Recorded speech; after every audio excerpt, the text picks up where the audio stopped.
Vamos a dar inicio entonces. Eh,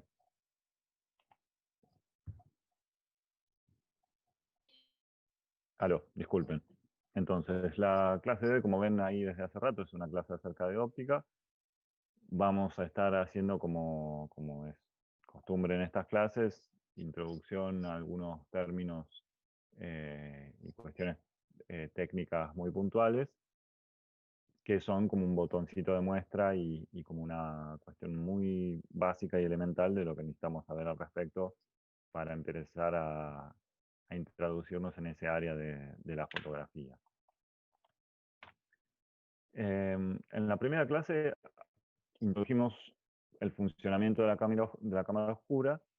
Dijimos que por la forma en que se desplaza la luz en el espacio, si hacemos una cámara que es completamente oscura y donde la luz solamente puede entrar a través de un orificio, la trayectoria rectilínea de la luz implica que si la luz entra a través de ese orificio, traza una línea recta y a cada punto de la parte interior posterior de la cámara corresponde un punto de la realidad, con lo cual se forma una imagen que es bastante tenue, ligeramente borrosa, pero es una imagen al fin. Y que si reemplazamos el estenopo, que es ese agujerito por donde entra la luz a la cámara, por una lente, logramos una imagen más luminosa y más nítida. El funcionamiento básico de las lentes es que a través de la refracción de la luz cambia de dirección al entrar al vidrio, que es el medio del lente, y luego al salir del vidrio nuevamente, como las caras están curvadas, de forma tal que toda la luz que sale de un punto y llega a la lente se vuelve a concentrar sobre un mismo punto en el fondo de la cámara. De esa forma tenemos mayor cantidad de luz y la luz está mejor ordenada, mejor direccionada que en el caso eh, de la cámara estenopeica. Entonces tenemos una imagen más luminosa y más nítida. Acá tienen los diagramas de rayos de cómo es la refracción de la luz que forma esta imagen. En el caso de una lente simple. La lente simple es una lente como si fuera una lupa que forma una imagen, pero en la gran mayoría de los casos que trabajamos con cámaras fotográficas van a ver que en el interior de los objetivos, que es como llamamos más técnicamente a la lente de la cámara, eh, hay una cantidad de elementos de distintas formas y de distintos materiales que los técnicos ópticos eh, diseñan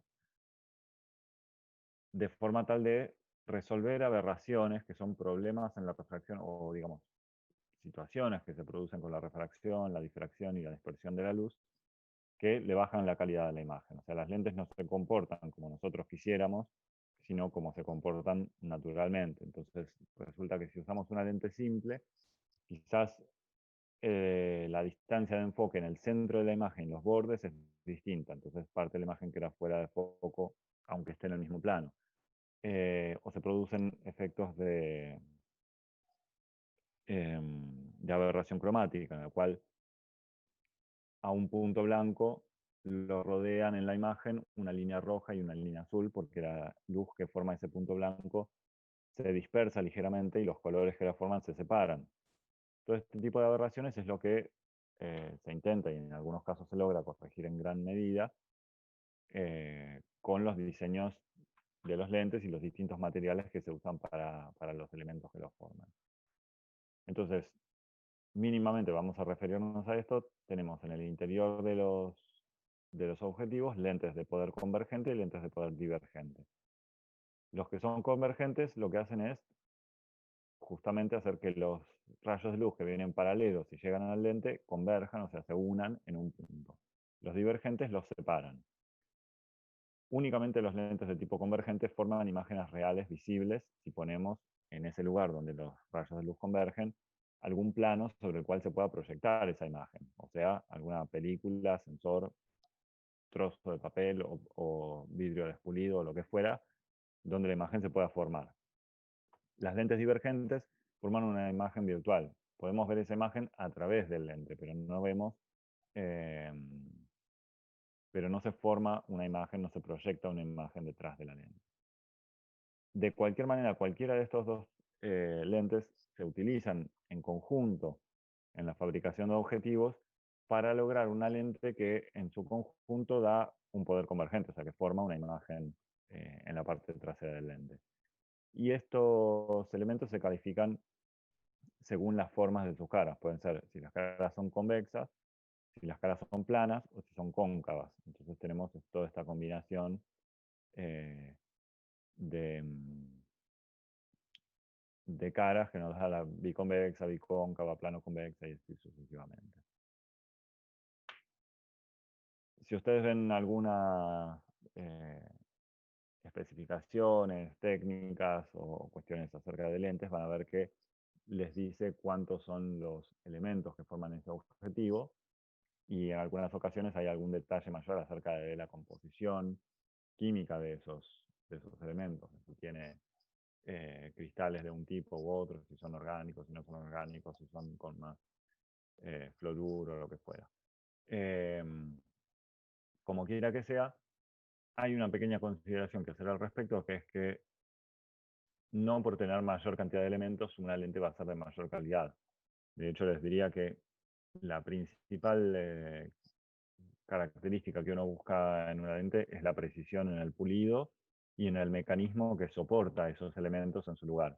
Si ustedes se fijan en la foto de la izquierda, donde hay una lente cortada al medio, ven que todos esos elementos de vidrio están soportados por un armazón metálico. Y todo ahí tiene que estar ubicado, les diría que a la milésima de milímetro en su posición. En cuanto a alguno de esos elementos se corre porque está flojo, porque no está bien cementado, porque el metal se dilata o se contrae, empiezan a cambiar las características de la imagen. De hecho, si ustedes trabajaron ya con objetivos fotográficos, habrán visto que hay algunos que se sienten sólidos y otros que son plásticos de una calidad intermedia o baja, y que cuando uno toca un anillo de enfoque o simplemente sostiene el lente, ve que la imagen a través del visor de la cámara se mueve. O sea, son cosas que no deberían suceder. Bien, entonces no presten mayor atención a la cantidad de elementos como cosa aislada para determinar la calidad de un objetivo fotográfico. Bueno, vamos a hablar de algunos conceptos que son claves en cuanto a óptica, que son enfoque, distancia focal y profundidad de campo. Son conceptos que pueden resultar confusos, que tienen relación entre sí, entonces vamos a ir como pausadamente y diferenciándolos también de otros conceptos que usamos en nuestra vida cotidiana y que tenemos también que manejar con un poco más de precisión. Es común que cuando hacemos una foto en la vida cotidiana alguien nos diga, bueno, enfócame acá, enfócame allá, lo que fuera, ¿no? El enfoque en fotografía puntualmente tiene que ver no con lo que se está viendo en el cuadro, sino con lo que se ve nítido dentro del cuadro. Lo que está dentro del cuadro es aquello que estamos encuadrando, o sea, lo que está dentro de los límites del encuadre. Por ejemplo, en esta foto tenemos encuadrados un par de limones y algunas hojas de limonero y una porción del fondo. Quedan fuera de cuadro todo el resto del mundo. En estas tres fotos el enfoque es distinto y el enfoque se maneja con, como ven acá a la derecha, hay un lente que tiene un barril o anillo desde donde manejamos la distancia a la cual se enfoca. En la foto de arriba el foco, la distancia de enfoque está a 50 centímetros, con lo cual, como nada de lo que hay dentro de la foto está a 50 centímetros de la cámara, queda fuera de foco. En la foto del medio, con el foco a 3 metros, que es la distancia que hay entre la cámara y el limonero, se ven las hojas y los limones en foco. Con el foco a 15 metros, que es la distancia a la que está el fondo, el limonero queda fuera de foco y el fondo se ve nítido. Eso es importante, que si no lo tenían, si no lo sabían todavía, como lo vayan teniendo en cuenta, que lo que uno hace cuando enfoca es enfocar a una cierta distancia y entonces cualquier cosa que esté a esa distancia queda nítida, y hacia adelante o hacia atrás se va a ir perdiendo la definición en mayor o menor grado dependiendo de la profundidad de campo que vamos a ver más hacia el final de la clase. El sistema de enfoque funciona El sistema de enfoque, digamos, que es más visible, más simple de entender, es este de las cámaras de fuelle, donde el lente se acerca o se aleja de la película. Y corresponde a la siguiente característica, que es que los lentes forman la imagen a diferente distancia de sí mismos cuando el objeto que estamos fotografiando está más lejos o está más cerca. O sea, si el objeto que estamos fotografiando está cerca del lente, los rayos de luz que convergen y forman otra vez la imagen lo hacen a una distancia mayor que si el objeto está lejos. Cuando el objeto está lejos, la distancia entre el lente y la película tiene que ser más chica para que la imagen quede nítida. Entonces, para poder hacer fotos de cosas que están lejos o de cosas que están cerca, tenemos que tener algún mecanismo que permita acercar o alejar el lente de la película en función de lo que vayamos a fotografiar, de la distancia de aquello que vamos a fotografiar. En estas cámaras es visible, eso es notorio, el fuelle acerca o aleja al lente del plano de la película. En la gran mayoría de las otras cámaras ese sistema de enfoque es interno al lente y a veces se ve que el lente se estira o se compacta un poquito y a veces ni siquiera eso. Pero bueno, se da ese movimiento que permite hacer esa corrección. O sea que el punto donde se cruzan los rayos de luz que corresponden a un punto exterior de la realidad coincida con el plano focal donde se tiene que proyectar donde está la película para que se vea una imagen nítida. Ahora bien, esta distancia entre el lente y la película es variable en forma práctica, pero hay una distancia en la cual eh, la lente forma la imagen cuando el objeto está muy muy lejos. Fíjense que en el caso de abajo, los rayos de luz están viniendo desde un objeto que me quedó fuera de la diapositiva, digamos, que queda como 1 metro a la izquierda. El circulito verde no está dibujado. Sin embargo, si miran atentamente, ven que estos rayos de luz que si miráramos solamente la parte de la cámara parecen llegar paralelos, hacia la izquierda vemos que van convergiendo hacia el punto de origen. Entonces, esta situación en la que los rayos de luz de un objeto llegan prácticamente paralelos a la cámara, la llamamos enfoque infinito, y es la situación en la cual definimos una distancia que es clave para definir las características de este lente, que se llama distancia focal. Ahí, la distancia focal es definición, la distancia a la cual el lente forma la imagen cuando los rayos de luz vienen paralelos, o sea, de algo que está muy lejos. Esa distancia a la cual se forma la imagen depende de la construcción del lente. O sea, si el lente es más panzón o menos panzón, más cóncavo, más convexo, o si tiene un tipo de material u otro, la distancia a la cual se forma la imagen va a ser mayor o menor.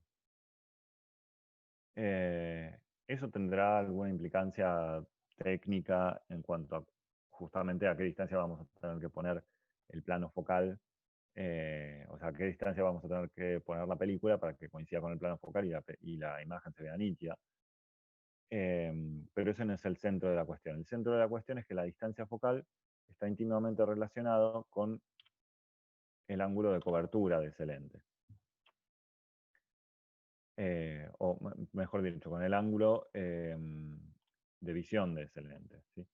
Entonces, un lente de distancia focal corta me va a permitir tener un ángulo muy grande y ver un espacio grande en la realidad. Un ángulo de distancia focal corta, eh, perdón, no sé si lo dije bien, un lente de focal corta tiene un ángulo grande y entonces nos permite ver un espacio grande en la realidad. Un lente de distancia focal larga nos permite ver un espacio más chico, más grande en la imagen. ¿No? La reproducción, el tamaño de reproducción en la imagen es más grande. O sea, cuando estamos haciendo zoom en una cámara que nos permita hacer zoom, lo que hacemos es cambiar la distancia focal del lente. Hay un mecanismo que desplaza ciertos elementos dentro del lente haciendo que cambie la distancia focal y por lo tanto cambia el ángulo visible a través de ese lente. En función de ese ángulo de visión podemos clasificar a los lentes. Básicamente hay dos grandes categorías, que son las de bueno, tres grandes categorías. Una es la de teleobjetivo, que es la que tiene un ángulo muy, muy pequeño de visión. Otra es la de gran angular, que como su nombre lo indica, tiene un gran ángulo de visión. Y otro es el de normal, que tiene un ángulo de visión intermedio y que tiene una reproducción de la perspectiva más o menos semejante al que tenemos a simple vista, a ojo desnudo.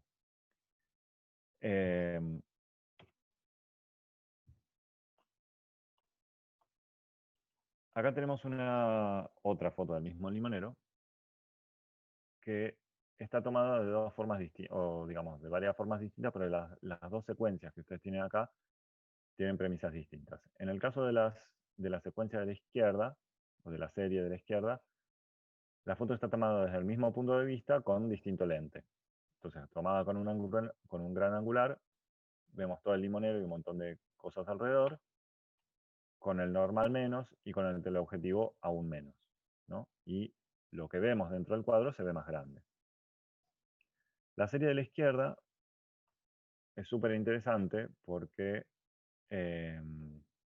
está tomada con distintos lentes y desde distintas distancias, de forma tal que cuando pasamos de un lente al otro y el ángulo se achica, cambiamos la distancia de la cámara al objeto para mantener el tamaño del objeto relativo al cuadro. Si se fijan, el tamaño del limonero en el cuadro es más o menos el mismo, ocupa prácticamente todo el cuadro de arriba abajo, pero en el caso de hacer esta toma con el gran angular desde cerca, vemos el limonero y vemos un montón de fondo. Y si tomamos el limonero con el teleobjetivo desde lejos, vemos el árbol, pero vemos mucho menos fondo, y ese fondo que vemos lo vemos mucho más grande. Es decir, estas tres fotos de la izquierda están tomadas desde distintas distancias, de forma tal de compensar el cambio del ángulo de visión del lente. Con el gran angular estamos tomando la foto desde cerca, con el teleobjetivo estamos tomando la foto desde lejos, y si bien el tamaño relativo del limonero al cuadro es el mismo, cambia muchísimo la porción de fondo que estamos viendo, la reproducción de la perspectiva, la percepción del espacio que eso nos da, y la distancia que percibimos en la foto entre el objeto y el fondo. Fíjense que en el caso de la foto de abajo, el limonero parece estar mucho más cerca del fondo que en el caso de la foto de arriba. La foto de abajo tiene una sensación como más bidimensional que la foto de arriba. La foto entre el objetivo, en general, las fotos entre el objetivo en general tienden a achatar la perspectiva y a dar una sensación un poco de... no me sale ahora la palabra. Como de collage, ¿sí? Como si fueran figuritas pegadas una arriba de otra. Y sobre todo si la profundidad de campo es grande y todo lo que hay en el cuadro se ve nítido. ¿Sí? Bien, entonces esto es algo que es importante que lo tengan en cuenta como previamente a empezar a trabajar con la toma, digamos. Es común que uno llegue con la cámara del trípode, ponga la cámara en algún lugar que más o menos se aproxima a la línea del eje óptico que uno está buscando en relación a tal personaje sobre tal fondo. Y después, si la cámara tiene un lente de tipo zoom, o sea, de distancia focal variable, cierra el cuadro hasta ver dentro del cuadro solamente lo que quiere ver. Bueno, traten de evitar eso, que en alguna circunstancia puede llegar a ser una metodología válida, pero en general cuando uno está tratando de eh, contar algo con esa imagen, es importante que tenga en cuenta como previamente cuál es el espacio que va a generar con el lente y con la distancia que está utilizando para hacer esa toma. ¿Sí? Acá tenemos algunos ejemplos de fotos tomadas con gran angular, con grandes angulares que son bastante extremos y que entonces sirven bien de ejemplo de estas características que les decía que tienen las imágenes de los lentes gran angular. Fíjense que en la foto de la izquierda, que es una foto tomada con un ojo de pez, que es un gran angular extremo de prácticamente 180 grados de ángulo de visión, La gente que está cerca de la cámara se ve gigante con respecto a la cámara, a la gente que está más lejos. Eh, Incluso se ve más grande que los edificios que están más lejos, mucho más grande. En la foto de la derecha del perro, el hocico se ve del tamaño de todo el cuerpo y así sucesivamente, ¿no? Lo mismo con el gato y la biblioteca que tiene atrás y lo mismo con los árboles acá sobre el río. Entonces, vemos aquí ejemplos de cómo las fotos en gran angular tienen una perspectiva mucho más acentuada, una distancia entre los objetos y personajes que están dentro de la foto en el eje de cámara que se ve acentuada. Eh, y que, digamos, en definitiva tienden a darle una mayor tridimensionalidad, perspectiva, volumen a los objetos y a los espacios que estamos fotografiando. Exageran las distancias en el eje de cámara y tenemos un gran ángulo de visión, como es lo que dice el nombre de esos lentes, ¿sí? Por el otro lado, si tomamos fotos con teleobjetivos, lo que tenemos es que el ángulo de visión es mucho más estrecho. Los objetos y personajes se ven más como superpuestos, como una punta de marina, como si fuera una especie de collage.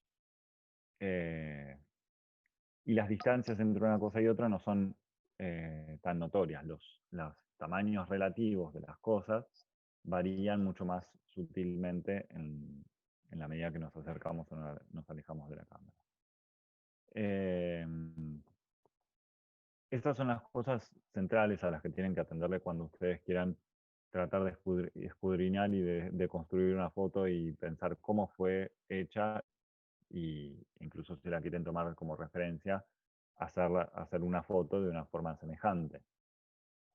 Eh, entonces, tienen que observar las fotos y prestar atención a este tipo de cosas. A propósito, yo puse, por ejemplo, en las imágenes tomadas con teleobjetivo, imágenes donde hay mucha profundidad de campo, porque muchas veces, como es común que haya imágenes en teleobjetivo que tienen poca profundidad de campo y que entonces eso quede como directamente asociado. Bueno, no necesariamente es así, lo están viendo en estas 4 imágenes, hay cantidad de imágenes tomadas con teleobjetivo que tienen mucha profundidad de campo, así que no tomen la profundidad de campo como una referencia en cuanto a qué lente fue utilizado para tomar una foto. Busquen en la reproducción de la perspectiva, en los tamaños de los objetos, en las líneas de fuga y en el ángulo de visión, ¿sí? Hay algo que es como una percepción que van a tener también, que tiene que ver con lo que es el punto de vista. Fíjense que en las fotos tomadas con teleobjetivo no tenemos mucha idea de dónde está la cámara. Más lejos, más cerca, qué hay, específicamente dónde está emplazada la cámara, dónde está montada. ¿Está en el suelo, está en el río, está en una autopista, en un balcón, en una casa? Ni idea. Mientras que el gran angular, como justamente toma un gran ángulo de visión, nos está mostrando el espacio alrededor de la cámara. O sea, claramente vemos el espacio que hay alrededor de la cámara en cada una de estas fotos que estamos viendo acá. ¿Sí? Sabemos dónde está la cámara, en la habitación, en la calle, en el patio donde está el perro, en el río. ¿Sí? Mientras que en estas fotos que están tomadas con el teleobjetivo, que es una perspectiva de telescopio de alguna forma, y ese telescopio que está tomando la foto puede estar en un balcón, puede estar en una calle lejos, puede estar en una montaña, pero vaya uno a saber. Entonces eso es algo que también les puede dar como algún indicio, si están como medio perdidos, en cuanto a entender qué lente puede haber sido usado para tomar una de estas fotos. Ahora bien, estuvimos hablando en términos relativos de lo que es un tele o un angular, y dijimos que en el medio hay algo que se llama lente normal, que nos da una reproducción de la perspectiva más o menos semejante a la que vemos a simple vista.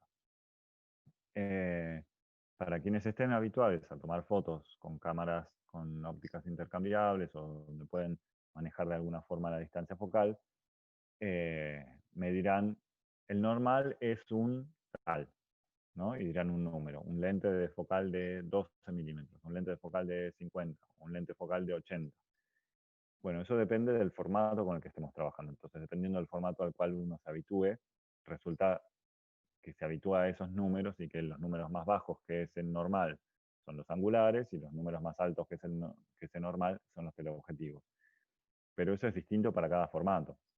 Lo que pasa es que como no mucha gente trabaja con distintos formatos habitualmente, eh, resulta que uno como que ya toma esa distancia focal, una cierta distancia focal, como si fuera un angular o un tele en forma intrínseca. Eh, pero puntualmente, la distancia focal normal es aquella que corresponde a la medida en milímetros de la diagonal de la superficie sobre la cual se está proyectando la imagen en la cámara. O sea, a la diagonal de la ventanilla de cámara de la cámara de película o a la diagonal del sensor. El sensor es un rectángulo sobre el cual se proyecta la imagen, que es un chip electrónico, y tiene una medida. Mide tantos milímetros de ancho por tantos de alto, y hay una medida de la diagonal. Esa diagonal es la que nos dice qué lente es el lente que se va a comportar como normal.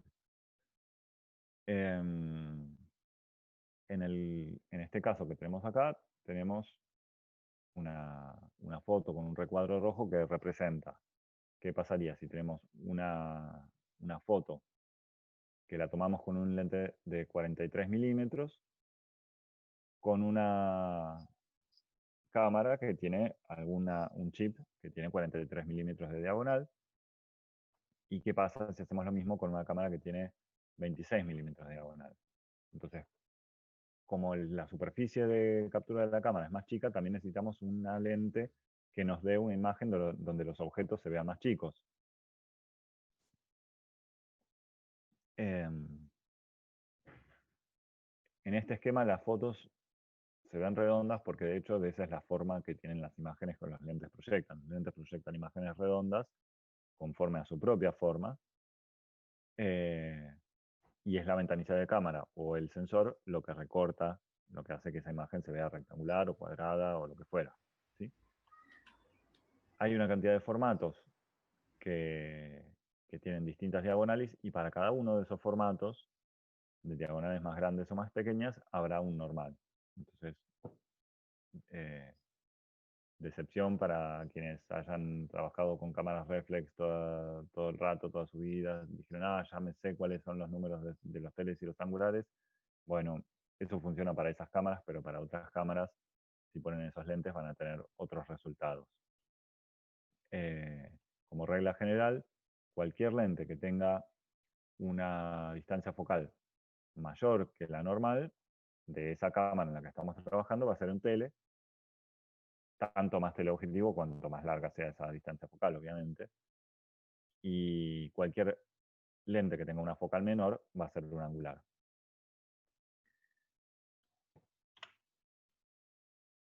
Entonces, un mismo lente puesto en distintas cámaras con distintos sensores o con distintos tamaños de película, como el tamaño que como el espacio de la imagen que se registra es distinto, nos va a dar un resultado distinto. Acá tenemos como lo opuesto de lo que pasaba en la secuencia anterior, un mismo lente con distintos sensores nos va a dar resultados distintos. Incluso hay algo que también es importante tener en cuenta, que es que con ópticas intercambiables, si la montura mecánicamente nos permite calzar ese lente en una cámara, hay que ver que la imagen que el lente forma tenga tamaño suficiente para cubrir todo el espacio de imagen que tenemos, todo el sensor, que no nos quede un pedacito de borde negro que se llama viñeteado eh, en el borde de imagen, ¿no? Dicen por acá, Lucía, en la primera imagen de los edificios de teleobjetivo no se logra ver la diferencia. Eh, bueno, estas imágenes acá están también puntualmente porque,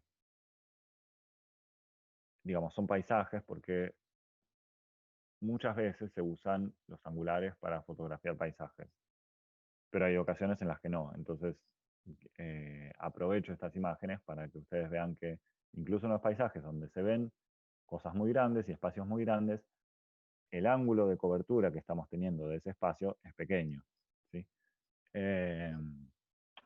Acá se ve como una especie de baranda y se ve y se ven todos los rascacielos detrás, ¿no?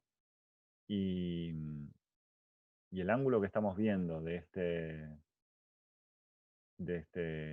horizonte es muy estrecho, no es que estamos viendo un horizonte amplio, es como si hubiera de alguna forma una visera que nos recorta el ángulo de visión. En las otras fotos, como los objetos están un poco más cerca de la cámara, ese recorte se nota aún más. ¿Sí? Eh, bien, y me pregunta por acá Carolina, ¿de dónde sale la diagonal? La diagonal es una medida, es la medida desde una esquina hasta la otra. ¿Sí? Acá tenemos un rectángulo que pongámosle que tiene, en el caso del normal de 43, 24 milímetros de alto por 36 milímetros de ancho. ¿Sí?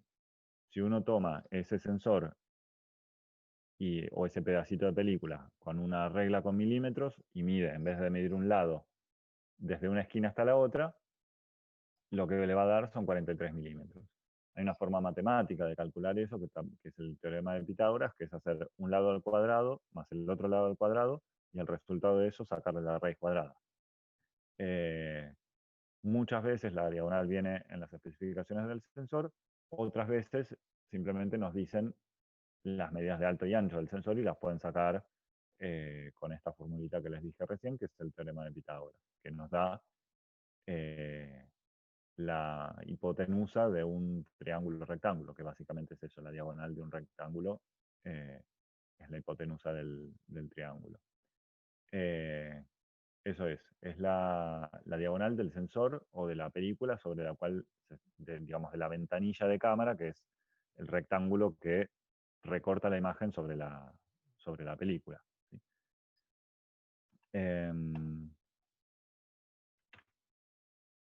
Bien. Bueno, eso entonces en cuanto a lo que es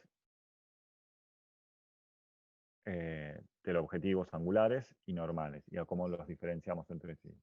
Tener siempre bien en claro que una lente de la misma distancia focal puesta en una cámara o en otra nos puede dar resultados distintos.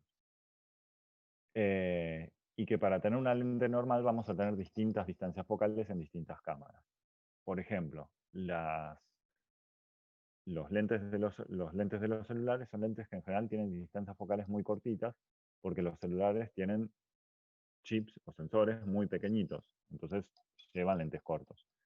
Lentes de distancias focales que para una cámara grande resultarían irrisorios, son menos de 10 milímetros, incluso a veces menos de 5 milímetros. Es todo miniatura. Ahora, hay una variable que vamos a ver ahora, que es la profundidad de campo, que habíamos anticipado en la clase de diafragma, y que está relacionada con varias cuestiones de óptica, entonces tiene su complejidad, y que vamos a ver que es como bastante clave su relación con el tema del formato, con el formato que estamos usando. La profundidad de campo habíamos adelantado que es el espacio con cierta nitidez aparente que tenemos por delante y por detrás de aquello que tenemos en foco. ¿Sí? Tenemos una distancia de enfoque que en el gráfico este de la derecha está puesto en el tercer personaje de la fila. Entonces, en foco está el tercer personaje de la fila.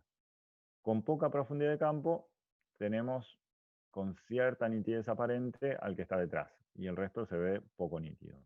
Si vamos cerrando el diafragma, los que están delante y detrás se van viendo cada vez más nítidos. Acá tenemos un ejemplo con una planta, que con diafragma 2.8 queda nítida la planta, y un pedacito de la planta que está delante a la izquierda ya se ve borroso, y el fondo que está atrás se ve completamente desenfocado. A medida que vamos cerrando el diafragma hasta el diafragma 11, vemos que toda la planta queda nítida y el fondo de hojas secas también queda nítido. Si nosotros ampliamos una porción de esta imagen, vamos a ver que esa nitidez es aparente, que no está tan nítido como parece, pero que en el tamaño en que estamos viendo la imagen se ve suficientemente nítido como para que no notemos la diferencia con la planta. Entonces, hasta acá metimos un par de variables para lo que es la profundidad de campo. Dijimos recién que cuanto más cerrado es el diafragma, entonces mayor es la profundidad de campo. Ahora, la profundidad de campo también está relacionada, como ven acá, con la distancia focal. Cuanto menor es la distancia focal, mayor va a ser la profundidad de campo. Entonces, hace 2 minutos les dije que los celulares tienen lentes de distancias focales chiquitas, comparadas con las cámaras de foto, con las cámaras de cine, porque el sensor es pequeño, entonces los lentes que se usan en los celulares son pequeños. Resultado, ¿alguno o alguna de ustedes pudo sacar una foto con un celular donde se vea a una persona nítida y el fondo desenfocado? Es difícil. O sea, hay que tomarse el esmero de encuadrar de una cierta manera, que el fondo esté muy lejos, ver si de alguna forma el diafragma de ese celular puede estar abierto. Y aún así no es que se lo vea un desenfoque donde el fondo queda completamente borroso, sino que se ve apenitas borroso. Eso es porque la distancia focal de la lente que tiene el celular es muy pequeña. ¿Sí? Y fíjense que estuve hablando de la distancia focal, distancia que se puede medir en milímetros. No es que estoy diciendo si el lente es angular o tele. Obviamente, cuando trabajamos con una cierta cámara y tenemos distancias focales distintas, podemos tener un lente zoom que tiene una distancia focal variable y ponerlo más en angular o más en tele, cambiamos la distancia focal, o podemos cambiar, desmontar el lente y poner otro lente de óptica fija o de óptica variable con una focal más larga o más corta. Y en ese caso, obviamente, cuando trabajamos con los teleobjetivos tienen distancias focales más largas. Entonces, a veces, como les decía, se asocia menor profundidad de campo a los teleobjetivos. Bueno, eso funciona dentro de un formato y manteniendo todas las otras variables quietas, ¿no? Si no cambio el diafragma, si no cambio la distancia de enfoque, si me mantengo dentro de un cierto formato, bueno, sí, los teleobjetivos van a tener menos profundidad de campo que los angulares. Pero visto un poco más la foto de conjunto, tengan en cuenta esto, que no es el ser angular o el ser teleobjetivo lo que trabaja sobre la profundidad de campo, sino la distancia focal puntual de ese lente. Y que eso está íntimamente relacionado con el formato con el que ustedes vayan a trabajar. Entonces, si en algún momento se encuentran con la posibilidad de elegir con qué cámara trabajar, y tienen cámaras que en otros sentidos les pueden resultar más o menos equivalentes o cercanas, presten la atención al tamaño del sensor que tiene y a las posibilidades de trabajar con mucha o poca profundidad de campo según sean las necesidades expresivas que ustedes tengan para esas tomas, que les sirvan. ¿Sí? Hay veces que uno necesita que el fondo se desenfoque y hay veces que uno necesita que el fondo se vea en foco. Y hoy en día hay una buena variedad de cámaras en las cuales eh, los sensores son más chicos o más grandes y por lo tanto nos permiten trabajar con lentes de focales más cortas o más largas en conjunto, ¿no? Digamos, si vamos a trabajar con una cámara que tiene un sensor muy chiquito, el angular será un 8, el normal será un 15 y un 30 ya será un tele. En cambio, si trabajo con una cámara que tiene un sensor muy grande, eh, tendré un angular que quizás es de 30, que en la otra cámara de un tele, un normal que puede ser de 80 y un teleobjetivo que puede ser de 150. ¿Sí? Estoy exagerando un poco las cosas con ejemplos tomados de la fotografía fija. Pero básicamente la cosa pasa por ahí. Entonces, es algo a tener en cuenta el formato con el que vamos a trabajar como primera decisión que va a influir sobre la profundidad de campo de las fotos que vamos a hacer. Eso porque el formato va a influir sobre las distancias focales que vayamos a usar cuando necesitemos hacer tomas con angular, con normal o con tele. Luego, diafragma más cerrado nos da más profundidad de campo, mayor distancia de enfoque nos da más profundidad de campo, o sea, cuando hacemos tomas de cosas que están lejos y las hacemos en foco, hay una profundidad de campo mayor que cuando enfocamos cerca. Cuando enfocamos bien cerquita de la cámara, traigan a su memoria esas fotos de quizás documentales sobre insectos o sobre plantas donde se ve una toma microscópica de, bueno, esas tomas de objetos que se llama macrofotografía, de objetos pequeños que se ven muy grandes, tienen muy poquita profundidad de campo porque la distancia de enfoque en general es pequeña. Y los lentes, aparte, suelen ser de distancias focales largas. Y finalmente habla acá del grado de ampliación. Yo recién les dije, bueno, si nosotros ampliamos mucho la foto, vamos a ver que hay cosas que parecen nítidas que no. Entonces, también les habrá pasado que sacan una foto con el celu, la ven nítida, la ponen de fondo de pantalla en la compu y ya no se ve tan nítida. ¿Por qué la ampliaron más? Porque los pequeños defectos que había en una pantallita chiquita y no se notaban, en una pantalla grande se empiezan a notar más. Eso técnicamente se llama círculo de confusión. O sea, ¿cuál es el tamaño máximo que puede tener un mínimo círculo en la imagen para que ese círculo se vea como un punto? Imaginen que ustedes tienen que pintar, hacer una pintura puntillista con pinceles de mayor o menor tamaño. Si esa pintura ustedes la ven de lejos, pueden usar pinceles de brocha más gorda y no se va a notar la pincelada. Ahora, si esa pintura la empiezan a ver más de cerca, los puntitos tienen que ser más pequeños para que no se noten como círculos y que se sigan viendo como puntitos pequeños. Bueno, lo mismo pasa con los círculos que se generan con el desenfoque. O sea, básicamente cuando parte de la imagen se ve desenfocada porque lo que tendría que ser un punto de luz se transforma en un círculo que se superpone con el círculo del lado y así sucesivamente generan una mancha.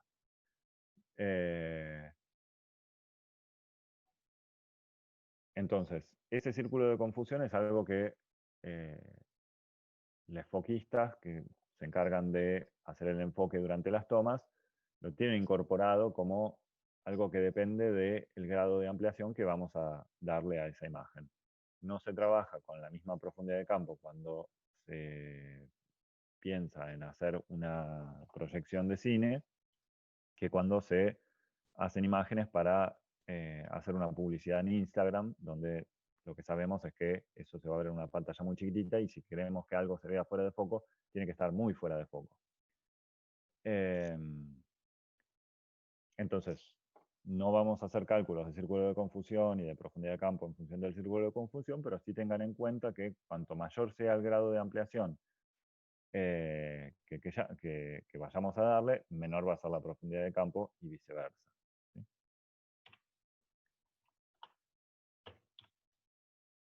Bueno, y acá tenemos algunos ejemplos. Este es de una donde todas las variables jugaron para el mismo lado, o sea, donde tenemos una distancia de enfoque muy cercana, poca profundidad de campo. Una distancia focal muy larga, poca profundidad de campo. Y un diafragma muy abierto, poca profundidad de campo. Entonces tenemos una hoja en foco y las hojas que están un poquito más lejas, un poquito más cerca, ya se empiezan a desenfocar y el fondo directamente ni se ve. O sea, es puro borrón. Acá tenemos una foto donde hay variables mixtas. La distancia de enfoque es lejana, es larga, digamos. Entonces tenemos una variable que está jugando para tener mucha profundidad de campo. El lente tiene un ángulo de visión más bien cerradito, con lo cual para el formato en el que trabajamos puede ser que haya sido una distancia relativamente larga, pero seguramente no lo suficientemente larga como para generar un desenfoque, porque ya vemos que el fondo se ve nítido, más allá de cierta bruma que hay. Y finalmente el diafragma cerrado termina de cerrar la cosa de forma tal que tenemos las olitas que están adelante, el barco con la gente y los edificios atrás, todo nítido. O sea, una foto con mucha profundidad de campo. Después tenemos una foto, esta del cartel fileteado, que la puse a propósito para mostrarles una situación en la que la profundidad de campo se hace completamente irrelevante. O sea, cuando vamos a sacar esta foto, cuando vamos a hacer algunas tomas, muchas veces decidimos sobre estas variables que estuvimos mencionando recién en función de lograr una cierta profundidad de campo, corta o intermedia o grande o lo que fuera. Y muchas veces incluso se decide cuánta luz hay que poner en el estudio para lograr cierto diafragma.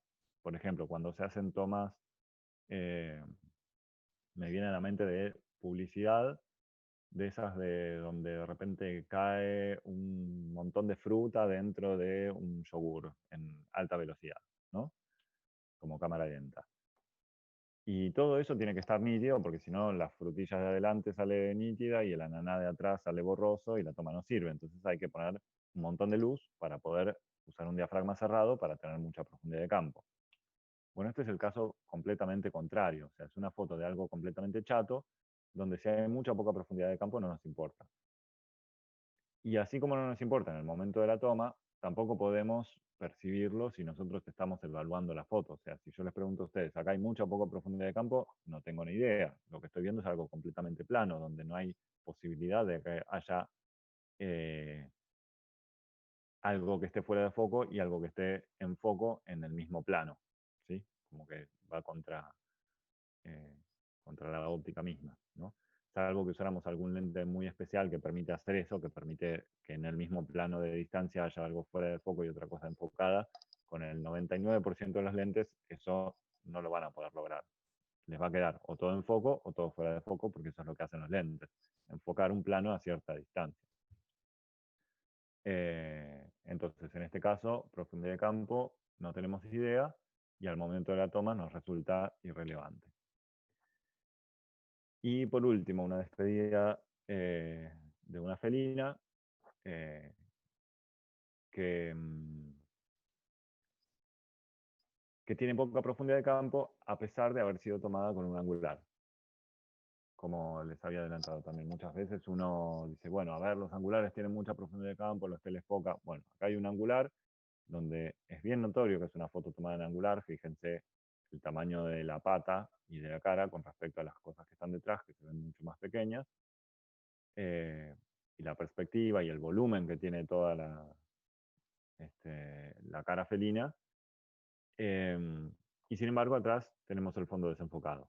¿Sí? Entonces, no se fíen de la profundidad de campo para evaluar otras cosas como ser el ángulo de visión y evaluar si la foto fue tomada con un angular, con un normal o con un tele.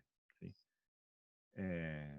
Esto lo remarco porque es súper interesante ponerse a ver fotos y reconstruirlas y entender cómo fueron hechas, porque son herramientas muy valiosas a la hora en que uno quiere hacer fotos y se le vienen a la mente imágenes que uno quisiera que, digamos, replicar en algún sentido o en otro. Quizás, no sea esta foto, sea una foto donde no es un gato, ni es un perro, es un jarrón, y no es un sillón, es una mesa, y las cosas no son rojas y la luz es otra, pero quiero la misma perspectiva. Bueno, ¿y cómo es la misma perspectiva? ¿Es un lente largo, un lente corto? Entonces hay que empezar a ver esas particularidades. Bien, esos son hasta aquí los temas de la clase. No sé si hay por ahí algunos ejemplos también que tengamos en el Drive que mostrarles. No me acuerdo, Gastón y Mari, si teníamos ejemplos de estos temas dispersos por ahí. Hola Y Marina, hola Martín. Dale, ahí voy va, preparando ahí la carpeta para compartirles un segundo. fenómeno. Mientras tanto, les voy adelantando que para, para las clases próximas tenemos, en la clase próxima, los temas son sobre puesta de cámara e iluminación. Luego vamos a tener una clase sobre técnica de video, como algunos conceptos muy básicos y elementales acerca de imagen electrónica. Y después vamos a tener la evaluación, el segundo parcial. Ya del parcial anterior y de este segundo parcial sacamos el promedio. Si tienen 7 o más, tienen la materia promocionada. Si no, rinden examen final, que lo pueden rendir en modalidad virtual al final de este cuatrimestre. O les queda, supongo que la cursada válida en el mismo, eh, con el mismo sistema que serían el sistema presencial. Eso no sé cómo están ahora, cuál es el tiempo de validez de las cursadas virtuales para rendir final. Eso habría que consultarlo con alumnos si es que tienen la situación de que tienen que ir a final y no lo rinden en esta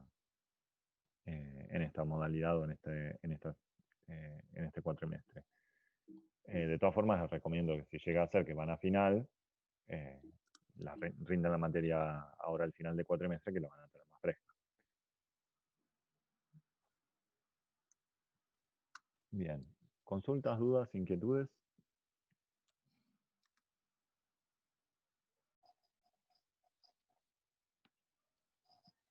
No, yo no, se entendió perfecto.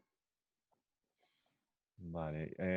Ahí preguntan por el feriado. Sí, si el 23 es feriado, vamos a tener, digamos, este mismo cronograma, pero en el medio va a haber un feriado. O sea, vamos a tener una clase sobre puestas, otra clase sobre técnica de video, y la clase siguiente será, el parcial.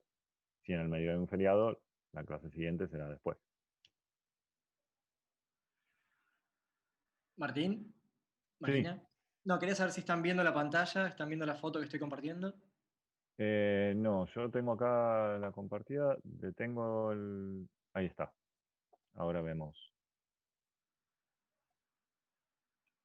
Podés ampliar la pantalla completa si querés. Sí, Ahí ¿lo va. están viendo ahí completo? Sí. Perfecto. Bueno, los ejemplos son todos de la misma serie, Better Call Saul, que me pareció, bueno, interesante poder encontrar todo el manejo de distintas distancias focales aplicados incluso a una misma serie, más que nada para ver esta marca autoral de dirección, acompañada por supuesto con el director de fotografía, en la utilización predominante de determinadas focales. Incluso, bueno, es como un lugar común en toda la serie el uso casi excesivo de los gran angulares. Este es como un ejemplo bastante notorio y bueno, de hecho quería que sea así, quería que sean ejemplos bastante extremos como para que los puedan identificar a simple vista, decir, bueno, este es un gran angular, fíjense la porción de cielo que está tomando, el tamaño de los personajes en ese horizonte, bueno, encuadrado en la parte inferior y con tanto peso, ¿no? de este cielo sobre los personajes. Si alguno se acuerda de la serie, casi todas las escenas que ocurren en el desierto tienen esta densidad espacial y que en lo que está pasando, estos personajes atravesando esta inmensidad del desierto, bueno, está acompañado lo narrativo, como siempre les digo, por bueno, la fotografía está acompañando la narración de lo que está sucediendo.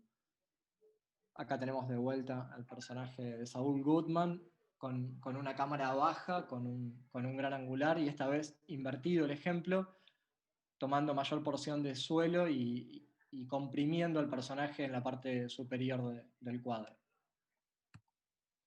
Y aprovecho ya que lo veo acá, fíjense en este ejemplo que ponía Gastón, que el foco está en el personaje y que tenemos adelante una pequeña porción de suelo fuera de foco también, ¿sí? Sí. Por esto que les resalto acerca de la profundidad de campo y demás. Sí, totalmente. Que trabajemos con un gran angular no significa que no podamos trabajar con poca profundidad de campo. Después acercándonos un poquito más a las focales, a las distancias focales de lo que es una normal un poquito tirando a tele, podemos encontrar este tamaño de encuadres y ver que, bueno, cómo se puede... Yo lo primero que me sorprendió cuando empecé a estudiar fotografía era justamente esto, poder encontrar objetos y lograrlo, ¿no? Cuando uno hace los primeros ejercicios de fotografía, poder lograr este manejo de la profundidad de campo y ver cómo se puede tener un foco selectivo en algo que es, en un objeto que es intermedio en la imagen y poder tener algo en primer plano y en último plano desenfocado. Volvemos un poquito al manejo de los angulares y podemos ver cámaras bajas, gran angular y ver el tamaño relativo de los personajes, ¿no? Acá es maravilloso ver cómo el personaje es casi o más alto que el edificio por dos cuestiones, la distancia focal elegida, la distancia relativa al personaje que está prácticamente muy cerquita de cámara y el edificio como bueno, se juega con las verticales, cada plano está realmente muy bien construido. No sé si alguien quiere aportar. Que yo quería marcarles que hay algo que sucede con las imágenes, que así como con una peli uno se involucra, se identifica y se mete en la película, si la película está bien hecha, obviamente, eh, o digamos, si ese es el fin de la peli, ¿no? Porque también hay otras formas de contar, pero digamos, eh, como eso es lo que la imagen lleva, eso también pasa con la fotografía, aunque la foto no sea una imagen en movimiento.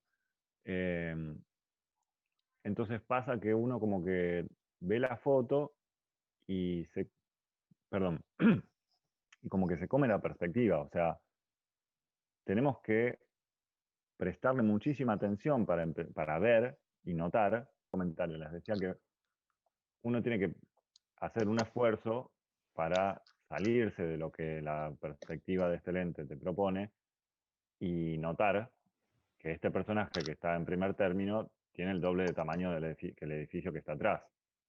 Eh, Como que uno mira la imagen y algo raro, no, nada raro. Pero no ves una persona que tiene un tamaño desproporcionado con respecto a lo que hay ahí atrás.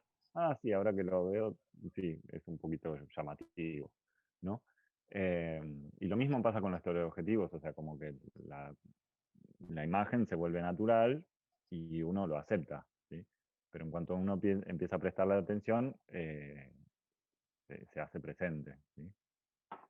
Totalmente. Es algo que tal vez está acentuado en la imagen o pasa con en la vorágine de la proyección bueno, fílmica o video. Y tal vez cuando uno se detiene, como dice Martín, y convierte esto en una foto, es ahí donde analizando en profundidad estas cuestiones empiezan eh, a sobresalir. Y una cuestión técnica que también se los mencionó Martín, en algún momento es que depende la calidad de las ópticas con las que uno esté trabajando, eh, vamos a encontrar que el manejo de grandes angulares, si no son de buena calidad, las líneas verticales seguramente estarían mucho más deformadas, que no es el caso, porque las ópticas con las que se está trabajando son de primera calidad.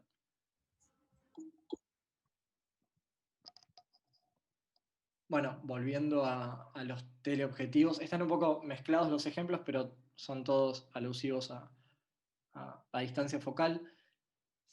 En este ejemplo se ve a los personajes, si bien el fondo está en foco, los personajes también están en foco, el foco sobre el fondo es un poquito menos nítido, podemos ver que estamos trabajando con distancias focales largas, por lo primero que llama la atención, y no es por la profundidad de campo, no es porque el fondo esté desenfocado, sino por el rebatimiento de planos. Fíjense cómo los autos empiezan a aplastarse sobre los personajes, no sé si lo pueden ver, que los autos están prácticamente pegados a Kim y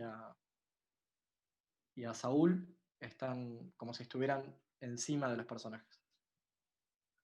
Bueno, volviendo a otro ejemplo, que el ejemplo anterior se los mostraba más que nada por esto de que uno vuelvo un segundo, suele asociar el manejo de un teleobjetivo a fondos totalmente desenfocados y personajes nítidos en primer plano. Y esa es una de las características, la profundidad de campo. La otra característica que nos está indicando que esto es un teleobjetivo es el rebatimiento de planos. Es muy común en películas de Hitchcock que se hace en toma, de que el fondo se va aplastando hacia los personajes. Si lo pudiéramos ver en movimiento con un traveling in y un zoom out, veríamos que ese efecto de planos que se van aplastando tranquilamente podría haberse hecho en este plano. No sé si me estoy explicando bien, pero eso les quería decir. Después, acá tenemos otro ejemplo más. ¿Ven cómo prácticamente se convierte en una marca autoral o parte del discurso de la serie en este manejo de aplastar a los personajes o ubicarlos en la parte inferior del cuadro, dejar un aire inmenso en la parte de arriba?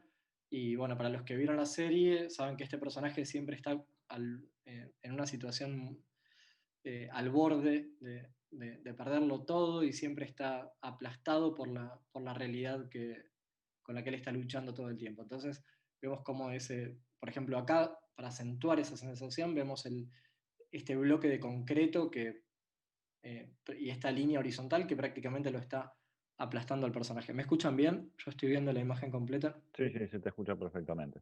Bien. Bueno, acá tenemos otro ejemplo extremo que prácticamente opera como una especie de cámara de seguridad. Arriba es el estudio de abogados de la competencia de él y la cámara está sobre el personaje. Y fíjense cómo este gran angular acentúa todas las líneas de fuga al centro, dirige la mirada del espectador al centro de este abogado, que no recuerdo el nombre, pero es la competencia directa de Woodman, y genera también una ida y vuelta de miradas, ¿no? Entre el espectador, eh, Saúl y estos abogados. Prácticamente podríamos trazar, si ponemos una filimina, un papel de calcar, podríamos trazar las líneas de fuga de las paredes y las líneas de mirada, ¿no? Que son como rayos que van desde entre los personajes y todos convergen en el centro, en Saúl. No sé si es algo que lo veo yo solamente o está ahí. No, claramente está ahí. De hecho, Bien.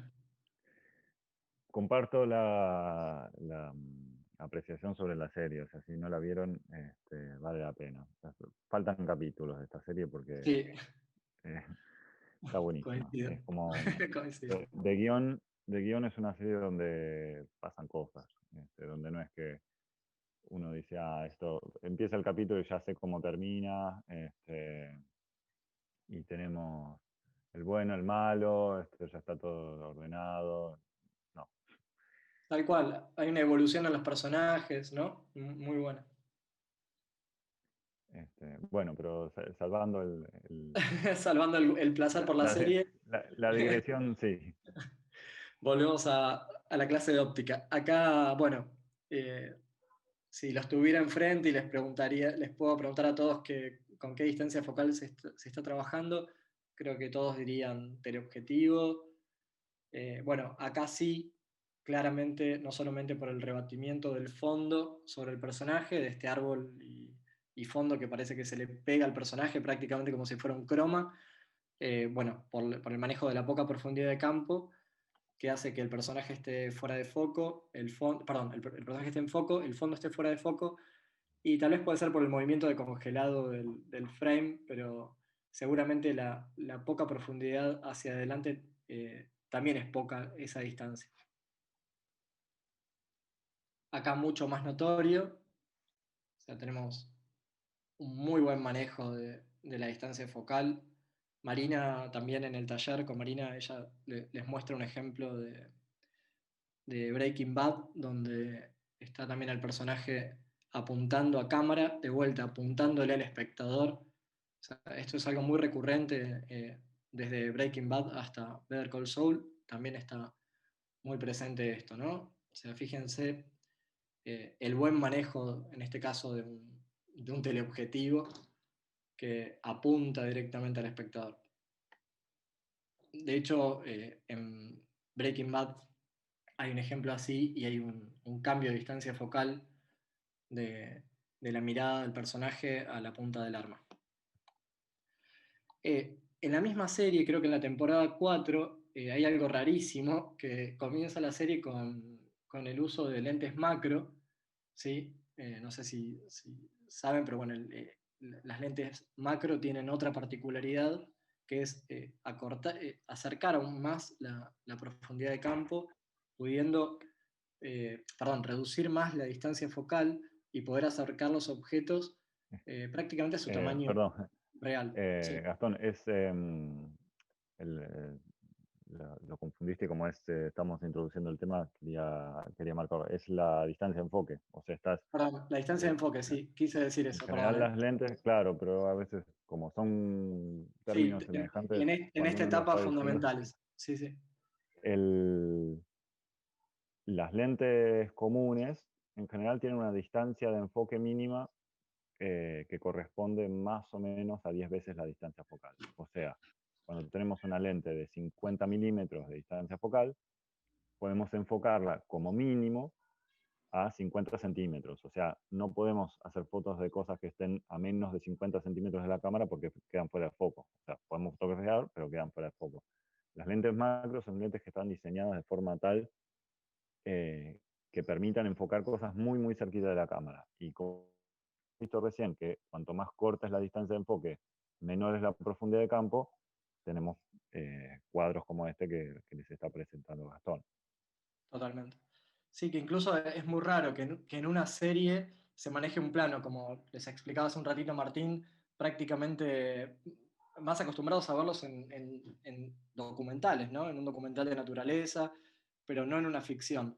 Pero bueno, la verdad que magistralmente está bien utilizado el efecto porque es prácticamente comparar lo que le está pasando a este personaje que a esta altura de la serie estaba leyendo por ahí que era prácticamente como la pérdida de la inocencia del personaje. Bueno, está queriendo simbolizar eso. Más allá de que si esto después el espectador lo nota o no lo nota, me parece que está buenísimo que pase, ¿no? Que ustedes eh, lo puedan cargar de esa intención, buscar los recursos necesarios para contarlo, en este caso la utilización de lentes macro, eh, esta intervención rara de un discurso que va más acompañado al documental, metido en una ficción para generar otra cosa, ¿no? Para simbolizar algo. Después, si el espectador dice, qué raro esto de hormigas en un helado, o lo ve o no lo ve, me parece que está buenísimo que ustedes lo intenten comunicar. Y bueno, ahí volvemos al ejemplo inicial. No tenía mucho más que eso, pero me parece que son ejemplos bastante, al menos, si se quiere, evidentes, pero que a la vez son herramientas que ustedes pueden tomar para sus cortometrajes, para sus producciones audiovisuales. Son cosas con las que ustedes pueden empezar a pensar para acompañar la narración, que no es solamente elijo una distancia focal porque el departamento es chico o es grande, sino que elijo yo esa focal para acompañar lo que estoy contando, sea por el género, sea porque quieren lograr algo más intimista, más documental, pero saber que ustedes cuentan con una herramienta más como directores de fotografía para contar.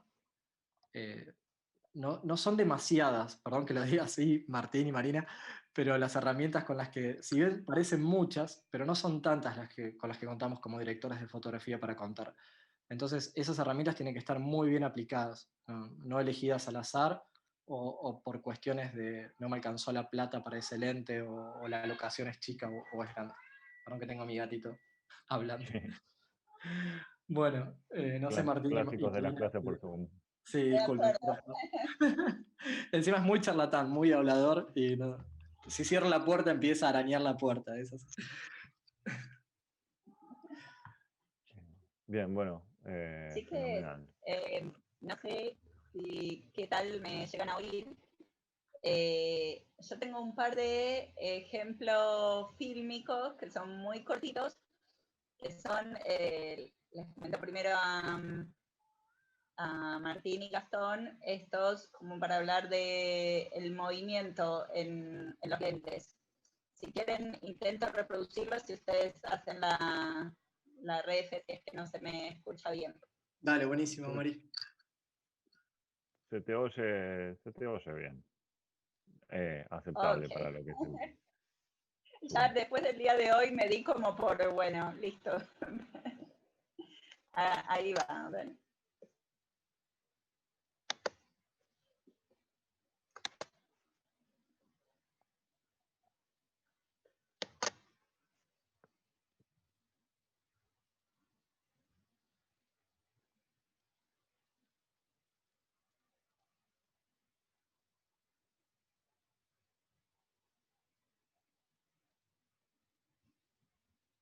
Bueno, como les decía, estas son unas secuencias muy cortitas. En este caso la peli se llama El Desierto Negro.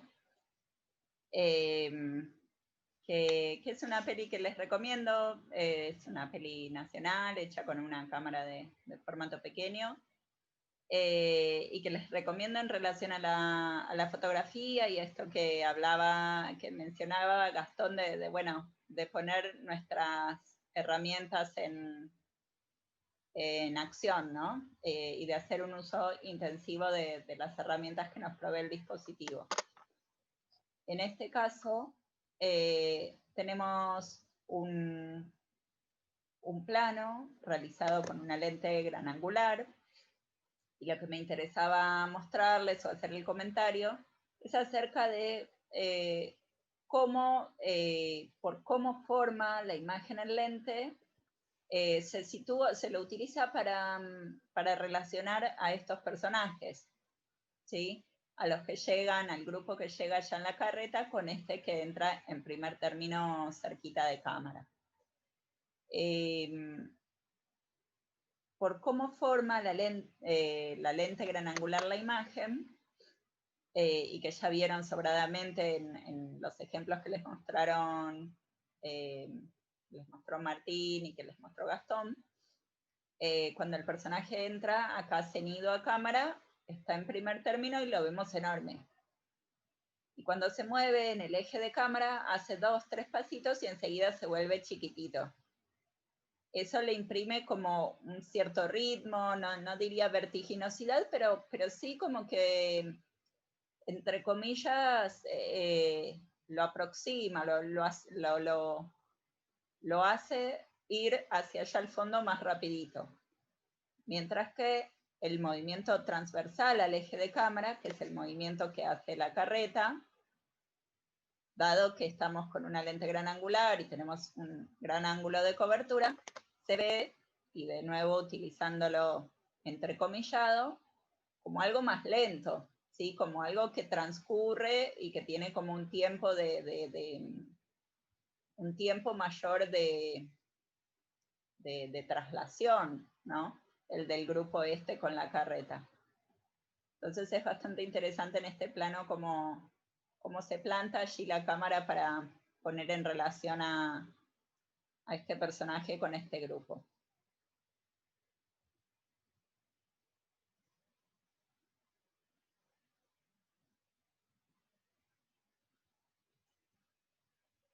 ¿Se oye bien? ¿Me siguen con la...? Sí, Mari, se escucha perfecto y se vio bastante bien el ejemplo a pesar del internet. Claro, como que se va, me imagino que se va comiendo frames, pero Sí, bueno. pero funcionó. Y ahora les muestro el caso opuesto. Si quieren indagar un poco en el tema de la clase de hoy, que es óptica fotográfica, les recomiendo que vean Western, que son como para darse una panzada por la diversidad de ópticas que se usan, por recursos que ya se utilizan como clichés, como por diversos motivos. Vamos acá al principio de la secuencia, porque les decía que les presento el caso opuesto al anterior. En este caso, el jinete, bueno, acá lo tenemos tomado con un teleobjetivo, y el jinete se encuentra avanzando hacia cámara sobre el eje, ¿sí? Y fíjense que en tanto el jinete avanza en el eje de cámara, ese movimiento, por cómo forma la imagen los teles, por la constancia de tamaño que hay entre el jinete y todo lo que lo circunda y lo que va dejando atrás, nos da la sensación como de ir más lento, ¿sí? Entre comillas, como de darle tiempo, ¿sí? Decir ralentizarlo los puede confundir en términos técnicos, pero sí como otorgarle, brindarle un tiempo a esta acción. Mientras que una vez que utilizan la carreta ahí inteligentemente para hacer este pasaje, nos vamos al paneo, al traveling, y el jinete empieza a pasar de través, atravesando el plano. Acá se están rompiendo, hoy hablábamos del tema del enfoque, acá se están es un trabajo como muy duro para quien haya hecho el trabajo de foquista, porque hay que conservar al personaje nítido con muy poca profundidad de campo y moviéndose. Y también al camarógrafo y a los grips, porque lo mantienen ahí como centrado, pero fíjense que el movimiento es vertiginoso. Si no hicieran ese esfuerzo, el jinete rápidamente atravesaría este plano porque el ángulo de cobertura del teleobjetivo es muy estrecho. Se los pongo desde el principio.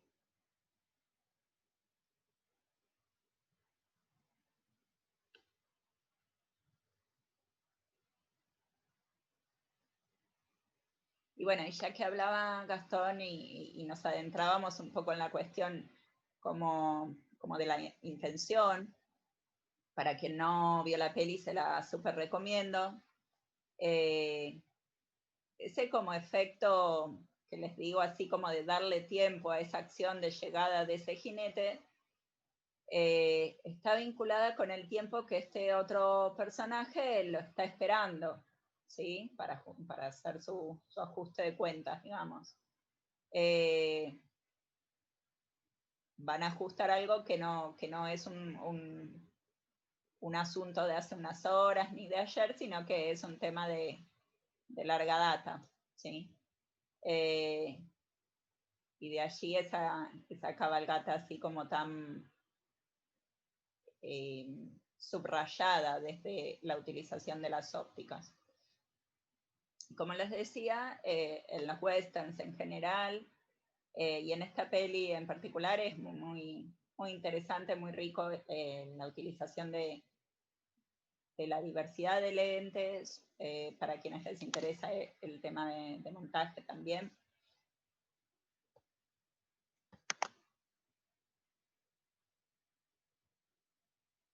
Hay algo ahí en el chat que no logro ver. Dice una consulta: el desenfoque del fondo se puede lograr en teleobjetivo porque genera menor profundidad de campo, pero también con los grandes angulares porque tiene mucha apertura de diafragma.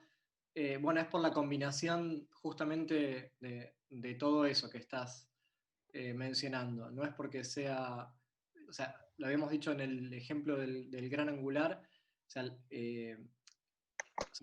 el manejo de la profundidad de campo tiene que ver con tres cuestiones.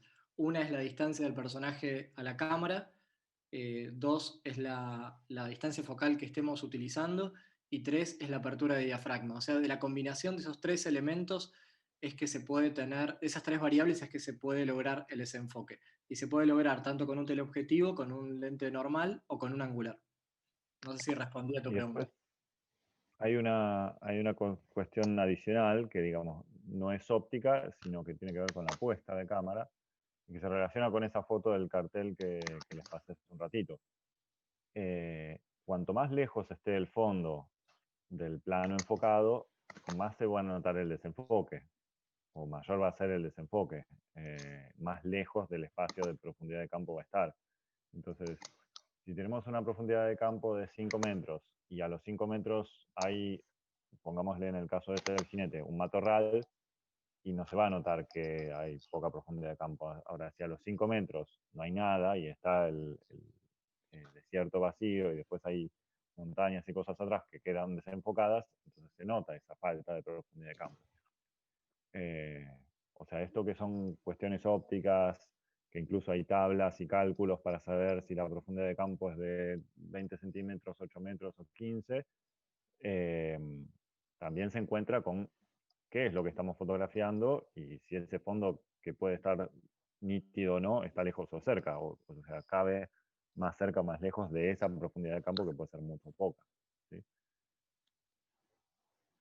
Sí, entonces, sumando, un poco repitiendo, ¿no? Atentis, en esta clase siempre subrayamos el hecho de que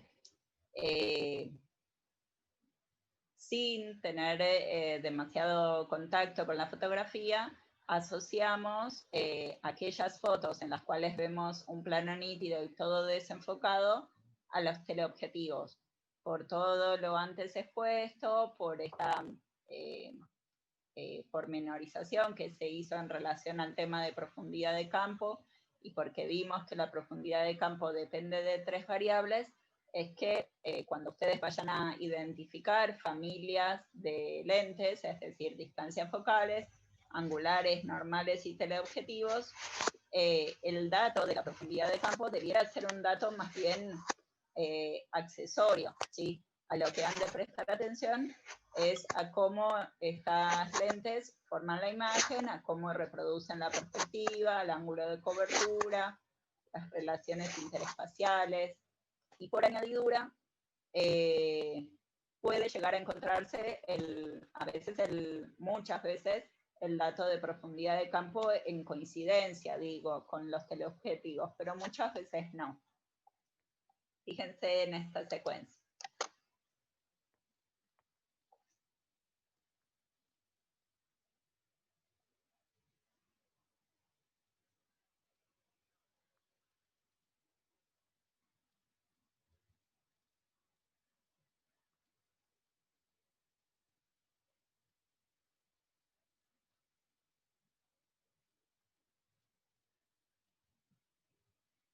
Bueno, ahí está de nuevo el cliché un poco instaurado desde esta serie.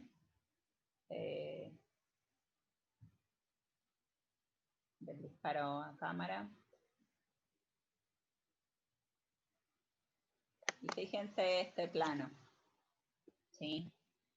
Este sería justamente para subrayar esto que les estaba diciendo. Bueno, acá tenemos un plano hecho con un gran angular, con poca profundidad de campo.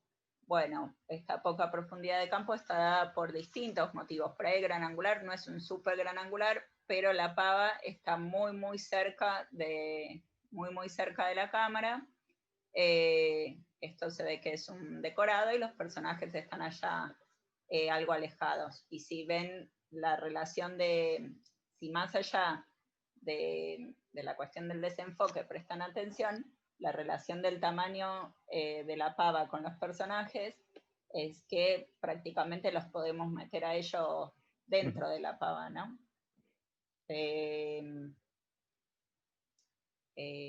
Acá también hay una cuestión como, digamos, bastante poco sutil en relación a esto de la situación bajo presión o de la tensión de la situación apoyada por la pava silbadora, ¿no? Como, no sería un ejemplo que se diga de sutileza, pero ahí está la pava puesta con esa intención, y ello fuera de foco detrás.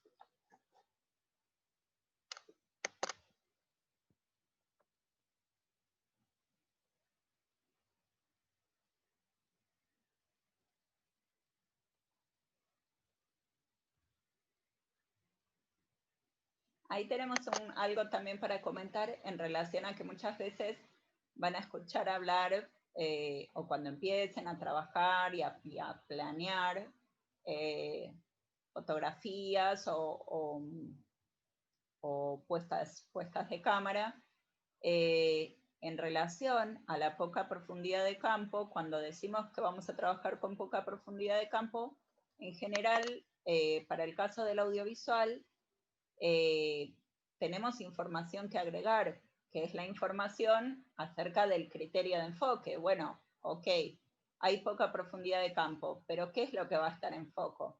Bueno, en el caso de la pava es la pava y el fondo desenfocado.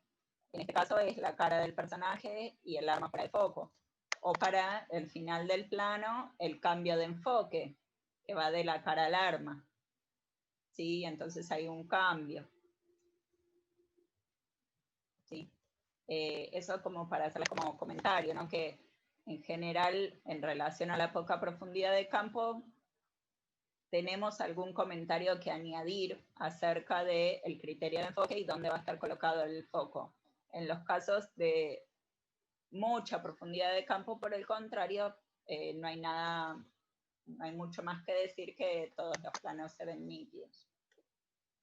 Y dice ahí, Cristian, si el Exacto. tamaño Cristian. relativo, Sí. eso, si el tamaño relativo entre lo que está cerca y lo que está lejos nos puede decir qué lente usan, exactamente así es. ¿Sí? Sobre todo si tenemos personas o cosas de tamaños conocidos,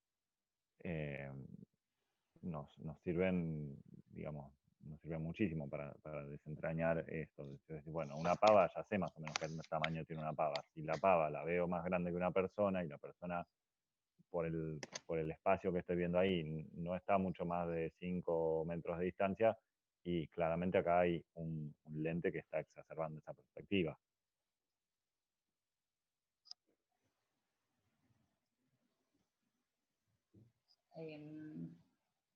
Bueno, creo. A ver. Ok.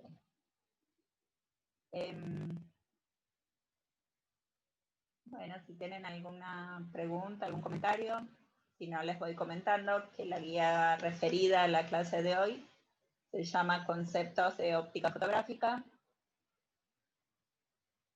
y que la próxima vamos a trabajar sobre puesta de iluminación, que hay una guía que se llama así también, Introducción a la puesta de iluminación. Es como bastante sencillo el asunto.